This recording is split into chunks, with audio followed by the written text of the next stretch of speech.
After the drone strike a few kilometres away from the Jeddah Corniche Race Track on Friday, discussions were held late into the night before it was announced that the race will still go ahead.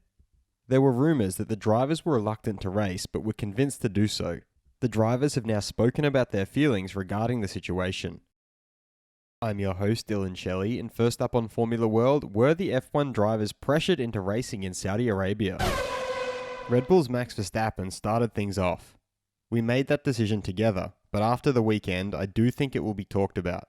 I think everyone has an opinion about it, but it's not wise for me to say what I think. That will come. That's also how we agreed with the drivers and team bosses.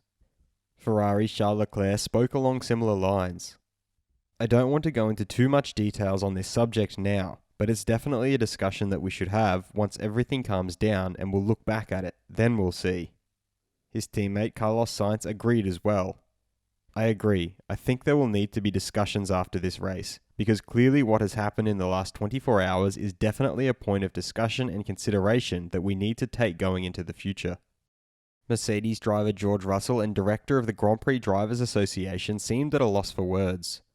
From what I understand, everything was under control in this specific region, and what happens outside of the region you cannot control. I don't know what to say, really. While speaking to Sky Sports, F1 CEO Stefano Domenicali explained the need to keep racing in Saudi Arabia.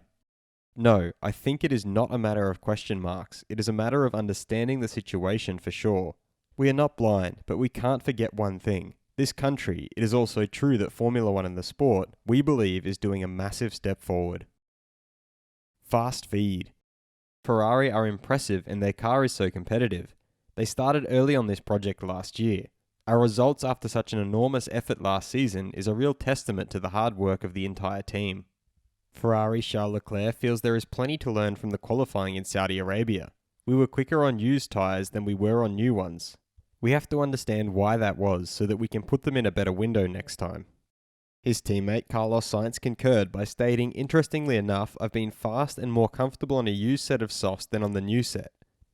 Haas team principal Gunther Steiner has wished Mick Schumacher well after quite a frightening crash.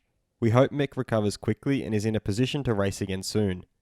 Mercedes team principal Toto Wolff explained that the optimum scenario for them was the no man's land between the Red Bull and Alpine. That's certainly not acceptable. McLaren's Lando Norris thinks that with this era of cars, with how you have to run them and how they're designed, some curbs throughout the year might need to change. I think this curb in Jeddah is one of them. You can't have such an aggressive curb at such a speed that we're running at.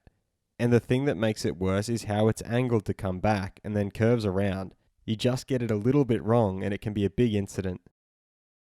Do you think the race would have still gone ahead if something similar had taken place during a race in a different country? Head over to my community page to vote in the poll and let me know what you think in the comments. And if you liked this video, feel free to subscribe and check out my others for all the latest in the world of Formula One.